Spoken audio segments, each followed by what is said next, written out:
한번 우리 옆에 분들과 교제하며 인사 나눌까요? 사랑합니다. 축복합니다. 오늘도 말씀을 은혜 받읍시다. 우리가 지난 시간에는 우리의 구원이 어떤 논리적인 순서에 따라 진행되고 이루어지는지 그 구원의 순서에 대해서 우리가 함께 배웠는데, 여러분 그 구원의 순서가 어떤지 여러분 혹시 기억이 좀 나십니까? 아마 기억이 안 나실 것 같아서 다시 한번 좀 복습을 해보도록 하겠습니다. 먼저 우리의 구원은 창세전에 하나님께서 우리를 미리 아시고 사랑하시고 택함으로 시작이 되었습니다. 자, 이때의 택하심이라고 하는 것은 우리가 이 땅에 태어나기 이전에 있었던 일입니다. 그리고 하나님께서 택한 자를 부르시게 되는데, 하나님이 택한 자를 부르시는 것을 가리켜서 부르심 또는 소명이라고 합니다. 이때부터는 우리가 이 땅에 태어나서 구원받는 과정을 이야기하고 있습니다. 이 부르심의 초청은 택한 자뿐만 아니라 택함을 받지 않는 자들도 부르심을 받게 됩니다. 하지만 오직 택함을 받은 자만이 그 초청에 응한다 그랬습니다. 그래서 택한 자는 그 부르심을 통하여 죽어있던 영이 살아나게 되고 하나님의 새로운 생명으로 다시 태어나게 됩니다. 이것을 가리켜서 거듭남 또는 중생이라고 이야기를 합니다. 죽었던 영이 살아나서 새롭게 다시 태어나게 되면 내가 죄인임을 깨달아 알게 되고 죄에서부터 돌이키기에는 생명의 회개가 일어나게 됩니다. 그래서 죄에 대하여 애통하게 되고 죄에 대하여 후회하고 죄를 미워하여서 죄를 멀리하게 되는 겁니다. 그와 동시에 죄에서 돌이켜 하나님께로 나아가는 예수님을 믿는 믿음의 반응이 일어나게 됩니다. 이처럼 하나님의 부르심에 응답하여 거듭나 회개하고 믿는 자는 하나님께서 죄 없다 의롭다 칭해 주시게 되는데, 이것을 가리켜서 칭의라고 이야기를 합니다. 하나님은 의롭다 칭해 주실 뿐만 아니라 이제는 종이 아닌 양자로 받아주셔서 하나님의 자녀로서의 지위를 얻게 해 주십니다. 그리고 양자된 자를 하나님의 자녀답게 거룩하게 하나님이 다듬어 가시는데, 이것을 성화다 이야기를 합니다. 하지만 이 성화의 과정 가운데도 우리는 육체의 욕심을 따라서 때로는 죄에 빠지고 넘어지고 쓰러질 때가 있다는 겁니다. 그럼에도 불구하고 하나님은 그 택한 자를 끝까지 포기하시거나 버리지 아니하시고 마침내 우리를 구원으로 인도하시는데, 이것을 가리켜서 성도의 견인이다 말을 합니다. 이 성도의 견인은 하나님이 택한 자가 마침내 영화로운 천국에 들어가 살 수 있도록 티나 주름 잡힌 것이나 아무런 흠도 티도 없는 완벽히 거룩한 모습으로 영화롭게 하십니다.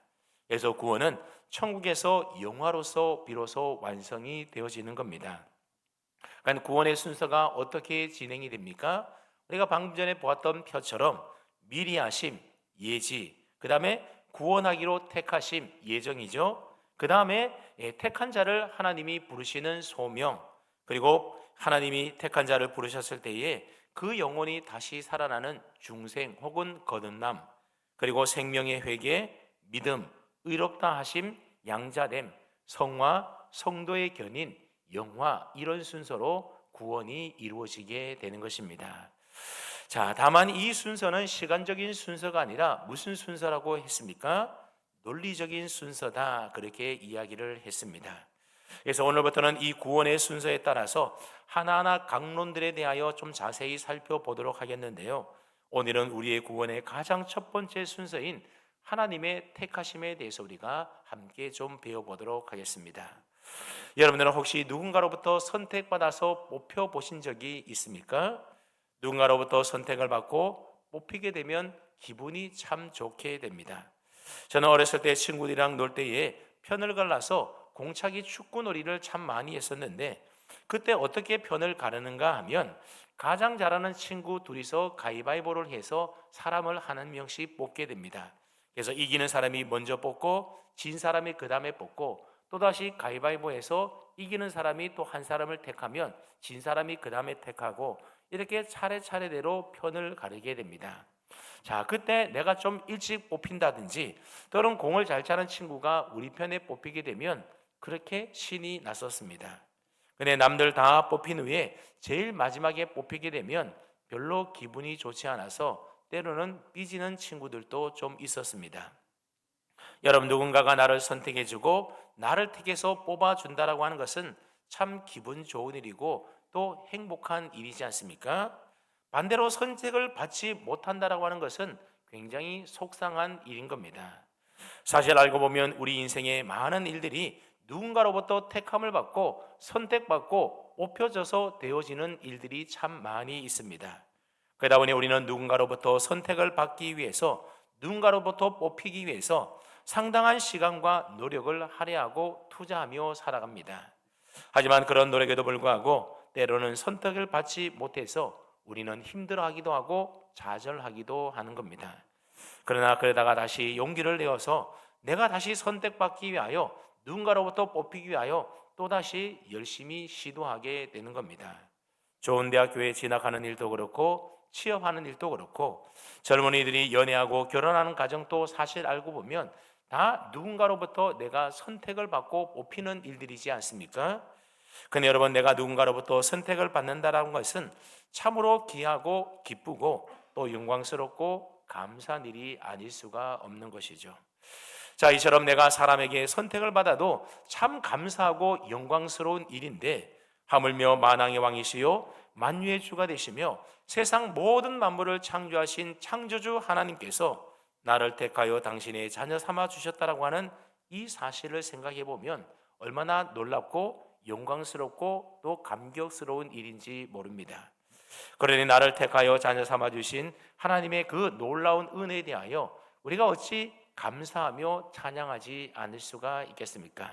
그래서 오늘 보면 3절 말씀에 보면 사도 바울이 가장 먼저 뭐라고 이야기하는가 하면 찬송하리로다 하면서 감격적인 찬송을 하고 있는 것을 발견하게 됩니다.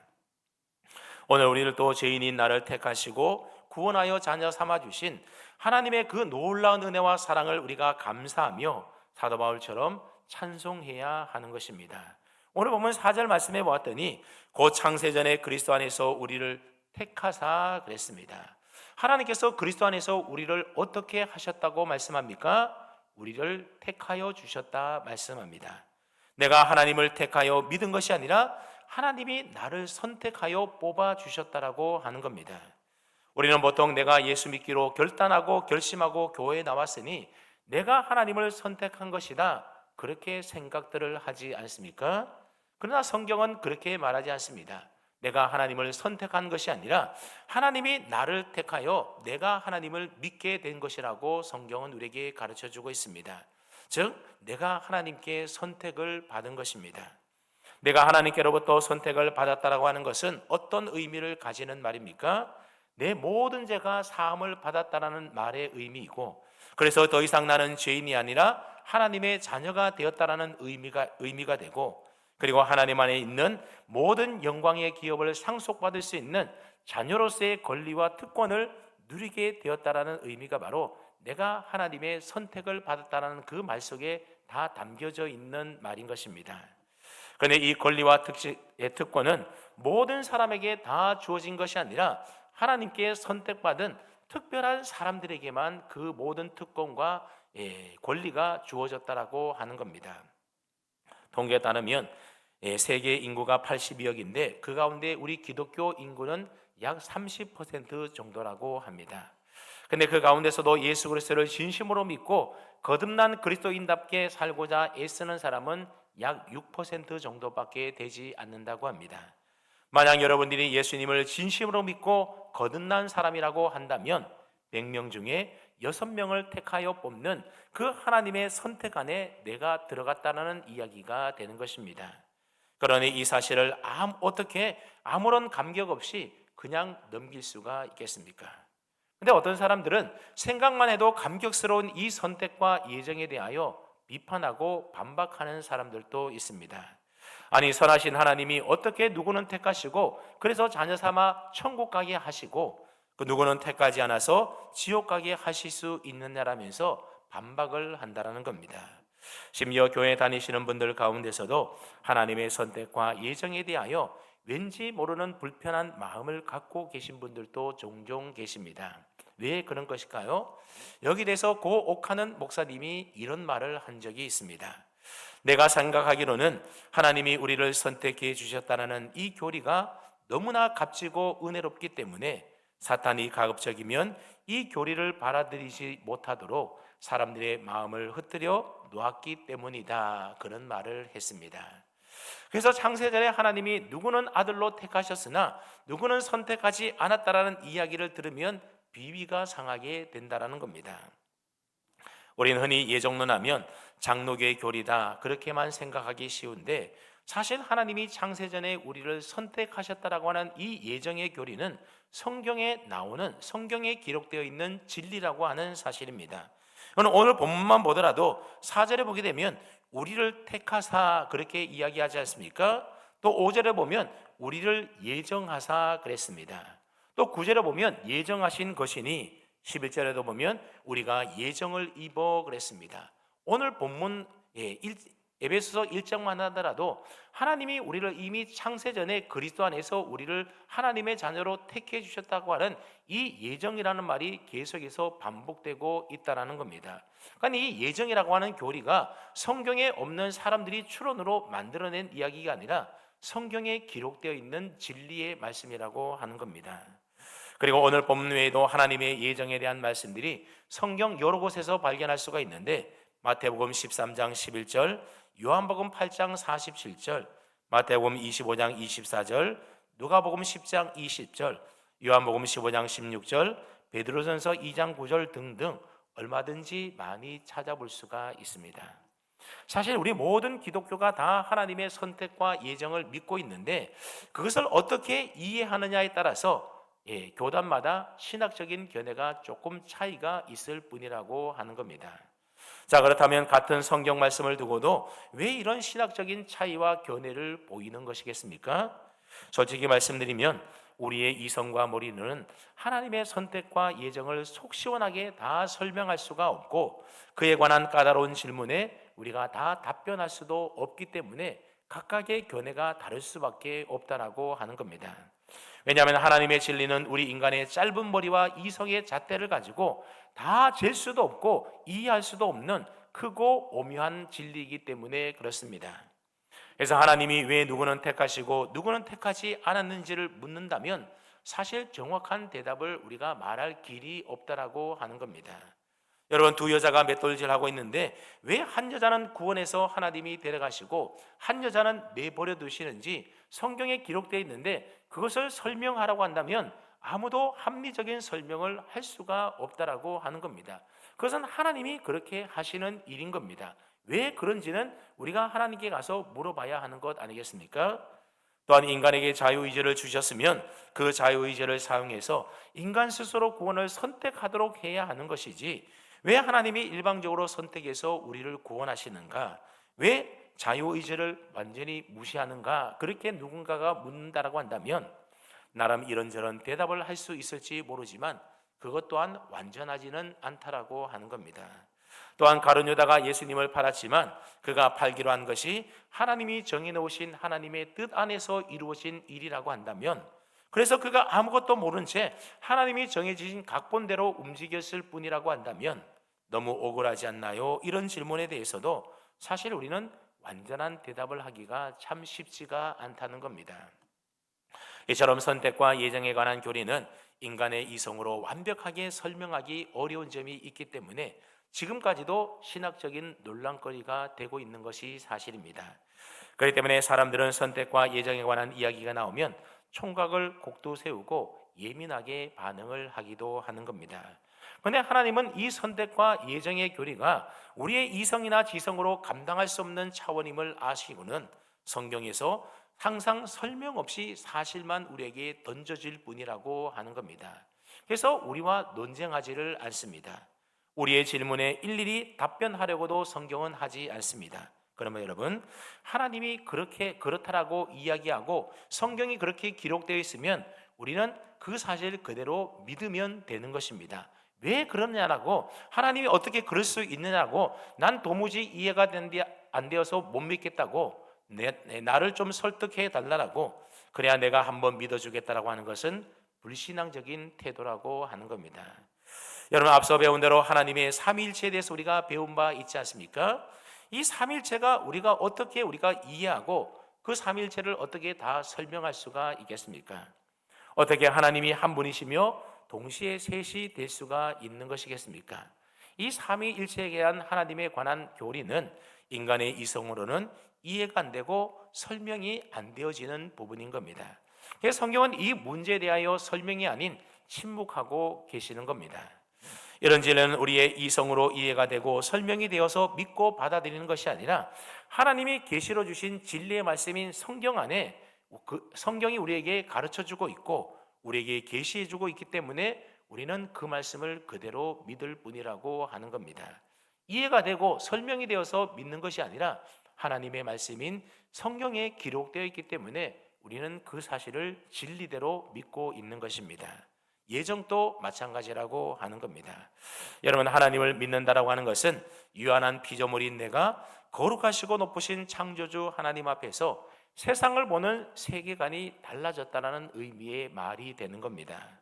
이 사실을 망각하게 되면 하나님을 우리가 믿는다고 하면서도 우리가 하나님을 항상 내 판단과 내 생각과 내 머리에 두어서 내 마음에 들면 하나님이 옳습니다 그렇게 하다가도 내 마음에 들지 않으면 하나님이 틀렸습니다 그렇게 말하기가 쉽다라는 겁니다. 그래서 내 머리로 이해가 되면 하나님 좋아요 하고 믿고, 이해가 안 되면 하나님 어떻게 그럴 수가 있죠? 그러니 내가 어떻게 하나님을 믿을 수가 있겠어요? 그렇게 되묻는 불신앙의 태도를 가질 수밖에 없게 되는 겁니다. 그러면 우리는 늘 내가 창조주 하나님 앞에 연약한 피조물이라는 사실, 우리 인간의 지혜와 지식이 한계가 있다라는 이 사실을 우리가 잊지 말고 기억해야만 이런 불신앙에 빠지지 않고 하나님의 말씀을 성경에 기록된 그대로 믿을 수가 있게 되는 것입니다. 사도 바울은 로마서 9장에서 토기장의 비유를 들어서 이 사실을 이렇게 설명하고 있습니다. 여러분, 토기를 만드는 토기장이가 있습니다. 자, 그러면 이 토기장이가 진흙항덩이를 가지고 하나는 귀히 쓸 그릇을 만들고 하나는 천히 쓸 그릇을 만들 권리가 토기장이에게 있겠습니까? 없겠습니까? 당연히 있지 않겠습니까? 근데 토기장이에게 왜 나는 이렇게 천한 것으로 만들었느냐라고 사실 따질 수가 없다라고 하는 겁니다. 그것은 그릇을 만드는 토기장이 마음이라고 하는 겁니다. 왜 그랬냐라고 하는 것은 토기장이 마음이기 때문에 그릇이 나를 왜 이렇게 만들었냐라고 따질 수가 없다라고 하는 거죠. 여러분, 토기장이가 진흙을 가지고 하나는 귀한 그릇을 만들고 하나는 천한 것을 만들었다고 해서 이 토기장이를 향하여 나쁜 사람이라고 악하다라고 말하면 되겠습니까? 안 되겠습니까? 안 된다라고 하는 겁니다. 마찬가지로 하나님께서 누구는 구원받을 자로 택하시고 누구는 택하지 않는 그 일에 대해서 피조물인 우리가 하나님께 이렇다 저렇다 왈가왈부 말할 수가 없다라고 하는 겁니다. 하나님께서 어떤 자에 대하여 택하지 않았다고 해서 하나님이 악하다 나쁘다 선하신 하나님이 어떻게 그럴 수 있느냐 말할 수가 없다라고 하는 겁니다. 자, 그렇다면 사람들은 왜 그런 하나님을 향하여 어떻게 선하신 하나님께서 그렇게 하실 수 있냐라고 불평하며 비난하는 것일까요? 그것은 사람들이 지옥 가는 탓을 하나님께서 선택하지 않아서 그런 것이라고 잘못 오해하고 착각하고 있기 때문에 그렇습니다. 여러분, 사람들이 왜 지옥에 가는 것이겠습니까? 근원적으로 보게 되면 하나님이 그들을 선택해 주지 않아서 그들이 지옥에 가는 것이 아니라 자신들의 죄 때문에 지옥에 가는 것입니다. 죄의 삭은 사망인데 모든 인간은 죄를 지음으로 말미암아 그 죄의 형벌 심판을 받아서 두 번째 사망인 지옥에 가게 되는 것입니다. 하나님이 그들을 선택해 주지 않아서 그들이 지옥 가는 것이 아니라 인간이 지은 그 죄 때문에 그 죄값으로 심판을 받아서 지옥에 가는 것입니다. 내 사랑과 긍휼이 풍성하신 하나님이 그 죄값으로 멸망하여 지옥에 갈 사람 가운데 일부를 택하여서 그들을 구원하여 주셨다라고 하는 겁니다. 그러니 죄인을 선택하여 구원하시는 그 하나님의 예정은 선한 일이겠습니까? 아니면 악한 일이겠습니까? 아주 선한 일입니다. 지옥에 갈 사람 중에 일부를 하나님이 택해서 그들을 구원하여 지옥이 아닌 천국으로 보냈기 때문에 그 일은 악한 일이 아니라 하나님의 선하신 일이라고 하는 겁니다. 근데 사람들은 이렇게 말을 하는 겁니다. 하나님은 누구는 선택하시고 누구는 선택하지 아니하시니 하나님은 나쁘다라고 이야기를 하는 겁니다. 이런 사람들의 생각 속에는 하나님은 마땅히 전부 다 구원해야지 하면서 그렇지 않는 하나님을 나쁘다라고 생각하고 있는 것입니다. 여러분, 하나님의 편에서 죄인들을 전부 다 구원해야 될 이유가 있을까요? 없을까요? 사실 없는 것입니다.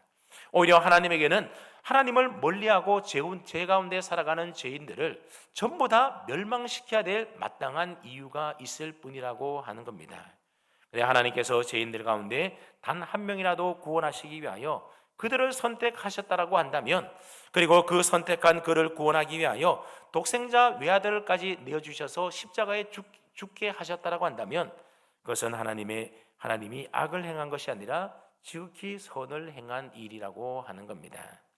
그러므로 구원과 관련하여 우리가 분명히 알아야 될 사실은 구원의 모든 과정이 전적인 하나님의 주권 속에서 이루어지는 일이라는 사실을 우리는 알아야 하는 겁니다. 그리고 인간의 이성과 머리로 다 이해할 수 있는 방법으로 우리를 구원하시는 것이 아니라고 하는 사실입니다. 성경은 죄인된 우리의 구원이 어떻게 이루어지게 되었는지 때로는 아주 자상하게 잘 설명하기도 하지만 우리의 이성과 사고를 뛰어넘는 진리에 대해서는 사실 이야기만 할 뿐이라고 하는 겁니다. 성경에 기록된 그러한 진리에 대해서는 성경이 기록된 그대로 우리가 믿기만 하면 되는 겁니다. 더 이상의 인간적인 생각이나 추론을 하지 말고 성경이 가라는 데까지 가고 멈추라는 곳에서 우리는 멈춰야 되는 것입니다. 그럼에도 불구하고 너무나도 분명한 사실은 하나님이 우리를 창세전에 택하여 주셨다라고 하는 사실입니다. 그리고 그 택하심을 통하여 구원이 시작이 되었고, 지금 또 그 구원이 우리의 삶 가운데 이루어져 가고 있고, 또 장차 하나님이 계획하신 그 구원이 우리에게 분명히 이루어져서 마침내 완성이 될 것이라고 하는 사실입니다. 인간의 논리로 설명하거나 과학적으로 입증할 수는 없겠지만 오늘 본문에 기록된 것처럼 하나님이 나를 택하셨다라고 하는 그 진리를 우리가 그대로 받고 믿기만 하면 그것이 내 마음 가운데 능력이 되어지게 되는 것입니다. 자, 이러한 하나님의 선택에는 세 가지 중요한 특징이 있다는 것을 우리는 발견할 수가 있습니다. 자, 첫 번째로는 하나님이 나를 선택하신 시점이 바로 창세 전이라고 하는 놀라운 사실에 대하여 이야기하고 있습니다. 여러분, 하나님께서 나를 하나님의 자녀로 선택하신 시점이 언제라고 성경이 이야기를 합니까? 내가 예수님을 믿기 시작한 날이 아니라 창세 전에, 내가 태어나기도 전에, 창세 전에 하나님이 우리를 선택하시고 택하고 뽑아주셨다라고 성경은 가르치고 있습니다. 상식적으로 볼 때 하나님께서 창세전에 나를 택하셨다라고 하는 이 말씀은 참 이해하기 어렵고 설명하기도 어려운 말씀입니다. 오늘 본문 4절 말씀해 보게 되면 창세전에 그리스도 안에서 우리를 택하셨다라고 분명히 성경은 기록하고 있습니다. 하나님은 내가 이 땅에 태어나 역사의 일부분이 되기 훨씬 전부터 이미 하나님은 나를 당신의 영광스러운 아들과 딸로 가슴속에 새겨 두었다라는 의미의 말입니다. 내 육신의 부모가 나를 낳기도 전에 이미 하나님은 나를 존귀한 자로 보시고 사랑 어린 눈길로 주목하고 계셨다라고 하는 겁니다. 이렇게 말하면 어떤 분들은 또 이렇게 질문할 수도 있을 겁니다. 아니, 목사님, 창세전에는 내가 아직 태어나지도 않아서 나의 형체도 없었고 나라는 존재도 없었는데 어떻게 하나님이 그런 나를 알고 나를 택하셨다라고 하는 겁니까? 여러분, 하나님은 모든 일을 영원 속에서 계획하시고 영원 속에서 이루셨습니다. 그러기에 하나님은 모든 시간을 초월하여 계시는 분이 바로 하나님이십니다. 이 시간이라고 하는 것도 하나님의 창조의 결과물일 뿐이라고 하는 겁니다. 그래서 하나님의 시간표에는 하루가 1000년 같고 1000년이 그래서 하루 같다라고 표현하고 있는 것입니다. 시편 139편 16절 상반절 말씀해 보게 되면 내 형질이 이루어지기 전에 주의 눈이 보셨으며 라는 말이 기록되어 있습니다. 나라는 존재가 태중에 생기기도 전에 하나님은 이미 나를 아시고 나를 보고 계셨다라는 의미의 말인 것입니다. 이것이 바로 창세전에 나를 택하셨다는 말씀과 통하는 말씀인 것입니다. 그래서 예레미야 1장 5절 말씀에도 보게 되면 내가 너를 모태에 짓기 전에 너를 알았고 내가 배에서 나오기 전에 너를 성별하였고 너를 여러 나라의 선지자로 세웠노라. 그렇게 하나님이 예레미야에게 말씀하십니다. 하나님께서는 예레미야가 태어나기도 전에 이미 예레미야를 알고 계셨고 그를 성별하여 선지자로 이미 택하여 세우셨다라고 말씀하고 있습니다. 그런가 하면 이사야 45장 1절 말씀해 보게 되면 이사야가 이런 예언의 말씀을 하고 있습니다. 여호와께서 그의 기름 부으심을 받은 고레스에게 이같이 말씀하시되 내가 그의 오른손을 붙들고 그 앞에 열국을 항복하게 하며 내가 왕들의 허리를 풀어 그 앞에 문들을 열고 성문들을 닫히지 못하게 하리라. 이 말은 누가 예언했는 말인가 하면 이사야 선지자가 하나님의 말씀을 받아 예언했던 말입니다. 여기서 말하고 있는 이 고레스라고 하는 인물이 어떤 인물인가 하는가 하면 우리가 아는 것처럼 바벨론을 멸망시키고 포로 생활하던 이스라엘 백성들을 예루살렘으로 돌아가도록 조서를 내렸던 바사왕이 바로 고레스입니다. 그런데 이 이사야 선지자는 언제적 사람인가 하면 이 고레스 왕보다도 훨씬 더 오래전에 있었던 사람이 바로 이 이사야 선지자입니다. 그러니까 이사야는 고레스가 아직 태어나기도 전에 이미 그의 이름을 정확하게 성경에 기록해 놓고 예언해 놓았다라고 하는 겁니다. 자, 그렇다면 이사야 선지자는 어떻게 아직도 태어나지 않는 이 고레스라는 사람을 이토록 정확하게 알고 예언을 해 놓은 것일까요? 그것은 시간과 공간을 뛰어넘어서 영원 속에 계시는 하나님께서 이미 고레스에 대하여 다 아시고 이스라엘을 바벨론 포로 생활에서 건져낼 왕으로 그를 택하셨기 때문에 그렇습니다. 이것은 단순히 예레미야나 고레스에만 한정되는 이야기가 아니라고 하는 겁니다. 이처럼 하나님께서는 이 세상에 아직도 태어나지 않는 모든 사람들의 이름뿐만 아니라 그 사람에 대하여 다 알고 기억하시는 분인 겁니다. 그렇기 때문에 내가 존재하지도 않았던 창세전에 하나님은 이미 나를 알고 계셨고 나를 사랑하셔서 구원받는 하나님의 자녀로 나를 택해 주셨다라고 하는 겁니다. 언제 그랬다고요? 내가 태어나기도 훨씬 전에 창세전에 이미 하나님은 나를 알고 계시고 나를 하나님의 자녀로 택해 주셨다라고 하는 겁니다. 즉 이 말을 바꾸어서 말하면 지금 내가 예수님을 믿고 하나님의 자녀가 된 것은 창세전에 하나님께서 그리스도 안에서 나를 택해 주셨기 때문이라고 하는 겁니다. 이것이 사실이라면 내가 이 세상에 태어난 것이 우연히 태어난 것이겠습니까? 어쩌다 보니 내가 태어난 것이겠습니까? 결코 그렇지가 않다는 겁니다. 내가 이 땅에 태어난 것은 창세전에 나를 택하신 하나님의 분명한 목적과 계획이 있기 때문에 하나님께서 나를 이 세상에 태어나도록 보내신 것입니다. 그리고 내가 예수님 믿은 것도 내가 누군가에게 전도받아서 내가 예수 믿기로 내가 결단하고 내가 선택해서 된 것이 결코 아니라고 하는 사실입니다. 이 모두가 이미 창세전에 택하신 하나님의 예정 가운데 되어진 일이라고 하는 겁니다. 그러니 창세전에 이미 나를 사랑하셔서 나를 택하셨다라고 하는 이 사실이 얼마나 놀랍고 신이 나는 일입니까? 하나님의 선택의 두 번째 특징은 무엇인가 하면 하나님의 기쁘신 뜻대로 하나님이 우리를 선택하셨다라고 하는 사실입니다. 오늘 본문 5절이 말씀하고 있는데 우리 오늘 본문 5절 말씀을 함께 읽어보겠습니다. 5절입니다. 시작.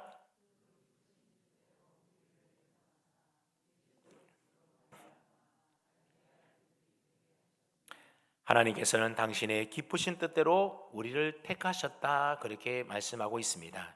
이 말을 좀 더 쉬운 말로 표현을 해보자면 하나님이 좋아서 하나님 마음대로 우리를 선택하시고 뽑으셨다는 의미의 말입니다. 여러분 하나님은 어떤 분이신가 하면 모든 일들을 하나님의 뜻대로 하나님 마음대로 하실 수 있는 분이 바로 하나님이지 않습니까? 이것을 가리켜서 신학적인 용어로는 하나님의 절대 주권이다 그렇게 이야기를 합니다. 하나님께서 나를 선택하신 것은 누가 시켜서 하나님이 나를 선택한 것도 아니고 우리가 무슨 조건을 보고 우리가 앞으로 훌륭한 사람이 될 것 같아서 하나님이 우리를 선택한 것도 결코 아니라고 하는 겁니다. 그냥 하나님이 좋아서 우리를 당신의 자녀로 선택해 주셨다라고 하는 겁니다. 따라서 구원이라고 하는 것은 우리 인간이 노력해서 얻을 수 있는 것이 아니라 전적인 하나님의 주권, 하나님의 선택에 달려 있다라는 의미의 말입니다. 그래서 로마서 9장 11절 말씀에 오게 되면 에서와 야곱의 예를 들어서 이에 관하여 잘 설명을 해주고 있는데 야곱과 에서는 이삭과 리브가의 쌍둥이 아들이지 않습니까? 같은 날 같은 시간에 같은 부모에게서 태어난 쌍둥이가 바로 에서와 야곱입니다. 한마디로 말하면 모든 외적인 조건이 동일하다라는 겁니다. 근데도 하나님은 이들이 태어나기도 전에 내가 야곱은 사랑하고 에서는 미워하였다, 그런 말씀을 하셨습니다. 이러한 선택과 결정은 이들이 세상에 태어나기도 전에 하나님이 이미 하신 일이라고 하는 겁니다. 그들이 태어나서 부모님 말을 더 잘 듣고 하나님을 더 잘 섬기고 뭔가 더 경건해서 그들을 하나님의 자녀로 선택해 준 것이 결코 아니었다라는 겁니다. 그래서 야곱이 에서보다 더 선한 일을 많이 했다든지 더 큰 믿음이 있어서 하나님이 에서보다 야곱을 더 사랑하고 에서를 미워한 것이 결코 아닌 것입니다. 하나님이 야곱을 사랑하셔서 절대 주권을 가지고 그 기쁘신 뜻대로 야곱을 선택해 주신 것입니다. 여기에는 우리의 구원과 관련된 굉장한 비밀이 담겨져 있습니다. 내가 예수 믿고 구원받아 하나님의 자녀가 된 것은 결단코 내가 착하다든지 나의 의로운 행위라든지 무슨 공로가 있어서 되어진 일이 결코 아니라고 하는 사실입니다. 절대 주권을 갖고 계신 하나님의 기쁘신 뜻에 따라서 하나님이 나를 택하여 주시고 나를 자녀 삼아 주신 것입니다. 그러면 내가 받은 구원은 하나님의 기쁘신 뜻에 따라서 값없이 내게 베풀어 주신 은혜의 선물인 것입니다. 그래서 에베소서 2장 8절로 9절은 우리에게 말씀합니다. 너희는 그 은혜에 의하여 믿음으로 말미암아 구원을 받았으니 이것은 너희에게서 난 것이 아니요 하나님의 선물이다. 너희에게서 난 것이 아니라는 말이 뭔 말입니까?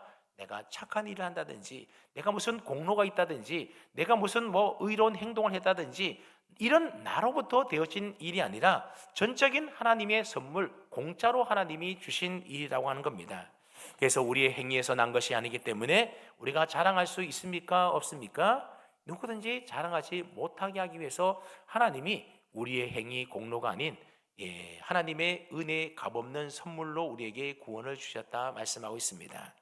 그렇습니다. 여러분, 구원은 내 힘으로 내가 노력해서 내 공로로 얻어지는 것이 아니라 하나님께서 창세전에 당신의 기쁘신 뜻을 따라서 택한 자에게 거저 주시는 하나님의 은혜의 선물인 것입니다.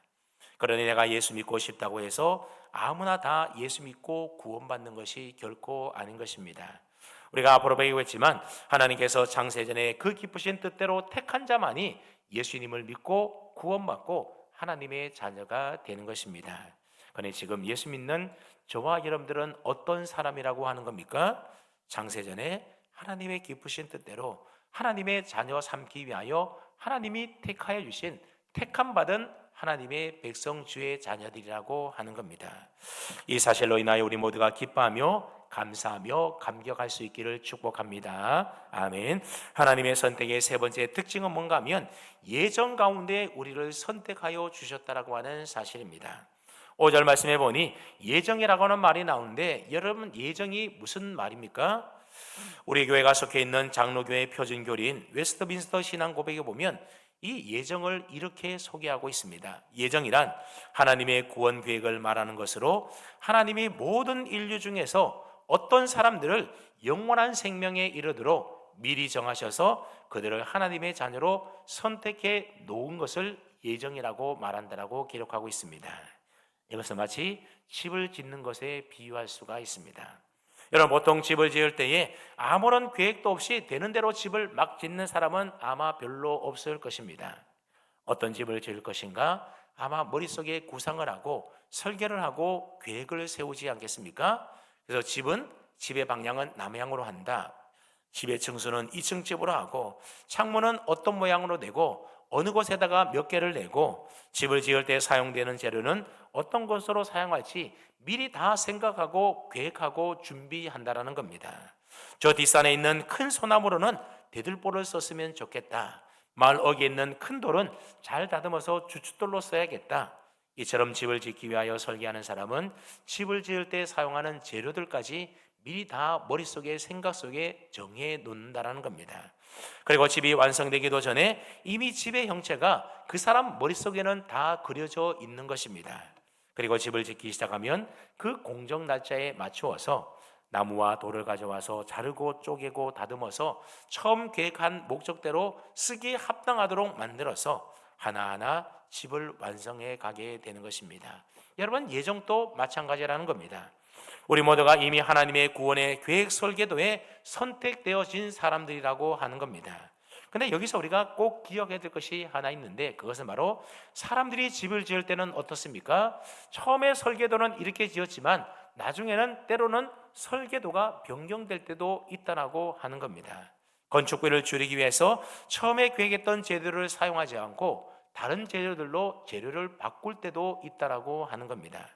하지만 어제나 오늘이나 영원토록 변함이 없으신 신실하신 하나님은 결단코 그 예정 가운데 선택한 것을 변경하거나 취소하거나 바꾸는 법이 없다라고 하는 사실입니다. 그래서 사도 바울은 로마서 8장 35절 이하의 말씀에서 누가 우리를 그리스도의 사랑에서 끊으리요, 환난이나 공고나 박해나 기근이나 적시나 위험이나 칼이나 세상의 그 어떤 것으로도 우리 주 그리스도 예수 안에 있는 하나님의 사랑에서 끊을 수 없다, 그렇게 이야기를 했던 것입니다. 그런데도 불구하고 가끔 우리 믿음의 성도들 가운데도 구원의 확신이 불분명한 분들이 종종 계십니다. 분명히 예수님을 나의 구주로 믿고 하나님께서 살아계심을 믿음에도 불구하고 구원의 확신이 흔들리는 경우들이 많이 있다라고 하는 겁니다. 왜 그런 것일까요? 바로 자기 의로, 자기 행위로 구원을 얻는다라는 생각을 가지고 있기 때문에 그렇습니다. 내가 열심히 기도 생활하고 주일 성수 잘하고 예배 열심히 드리고 교회 봉사 열심히 잘하면, 그래서 신앙생활을 잘할 때는 아무런 문제가 없고 구원받았는 것 같았었는데, 반대로 신앙생활이 나태해지고 바닥을 칠 때는 구원에 대한 확신이 이리저리 흔들릴 때가 있다는 겁니다. 근데 여러분, 앞에서 말했던 것처럼 구원은 내 의로, 내 행위로, 내 공로로 되어지는 것입니까? 아닙니까? 절대로 내 행위나 내 공로나 내 의로 구원을 받는 것이 아닌 것입니다. 내가 열심히 노력한다고 해서 구원을 받는 것이 결코 아니라 창세전에 하나님의 예정 안에서 선택받은 자가 구원을 얻게 되는 것입니다. 그리고 그 예정과 구원은 결단코 취소되거나 변경되는 법이 없습니다. 이렇게 볼 때에 하나님의 예정 안에서 하나님의 선택을 받는다라고 하는 것은 우리에게 얼마나 큰 축복이 아닌지 모릅니다. 그래서 오늘 말씀에도 보면 3절에 그래서 하늘의 신령한 복이라고 우리에게 이야기하고 있는 것입니다. 자, 그렇다면 내가 하나님의 예정 안에서 선택받았다는 사실을 어떻게 우리는 확신할 수가 있는 것일까요? 오늘 본문 뒤에 나오는 에베소서 1장 13절 말씀을 보시게 되면 구원의 복음을 듣고 그 안에서 또한 믿어 약속의 성령으로 인치심을 받았다라는 말이 나오고 있습니다. 여기서 약속의 성령으로 인치심을 받았다고 하는 말은 예정 가운데 선택을 받은 자라고 하는 표시로서 도장을 찍어 놓았다라는 의미의 말입니다. 자, 그렇다면 어떤 사람이 이 영적인 도장을 받은 사람이라고 말합니까? 구원의 복음을 듣고 예수 그리스도를 나의 구주로 믿는 사람이 바로 약속의 성령으로 인치심을 받은 자라고 11절에서 그렇게 분명히 우리에게 가르쳐주고 있습니다. 그러므로 내 마음에 하나님의 살아계심이 믿어지고 예수 그리스도께서 나의 죄를 위하여 십자가에 죽으셨다가 다시 부활하여 살아나신 나의 구주, 나의 주님이심을 확실히 믿고 고백하는 그 사람은 창세전에 하나님의 기쁘신 뜻대로 예정 안에 선택된 하나님의 자녀라고 하는 사실입니다. 사랑하는 여러분, 여러분은 예수님을 나의 주님으로 믿고 고백하십니까?